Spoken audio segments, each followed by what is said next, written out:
ఇక మా తమ్మని గారి నుంచి ప్రత్యేకంగా ఏం చెప్పక్కర్లే, ఏం చెప్పాలా నీకు ఏదో అంటాను. సప్త సాగర సంఘర్షణ తరంగ జ్వలిత శబ్దోద్భవ మాధురి శబ్ద స్వరాలైన సరిగమ్మ పదని సంగీత సాహిత్య మృదు గీతాలు వినడానికి మరి భాషా భేదం కానీ, ఆడమగ తేడా కానీ, లేకపోతే పండిత బామరాది పట్టు పిడుపులు కానీ, ధనిక దారిద్రాది తారతమ్యములు కానీ, అభిమానం దురభిమానులనే అడ్డకట్టలు గోడలు కానీ ఉండవని నేను ఇప్పుడు చెప్తుంటాను.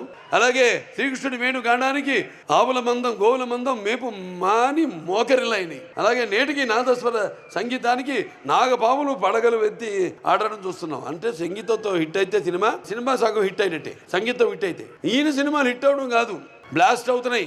ఎక్కడికక్కడగా ఊఫర్లు స్పీకర్లు బాక్స్ బద్దలైపోయేలా, స్పీకర్లు బద్దలైపోయేలా అద్భుతమైన సంగీతాన్ని బాణీలను సమకూర్చిన మా తమ్మునికి నా ఆశీస్సులు తెలియజేసుకుంటున్నాను.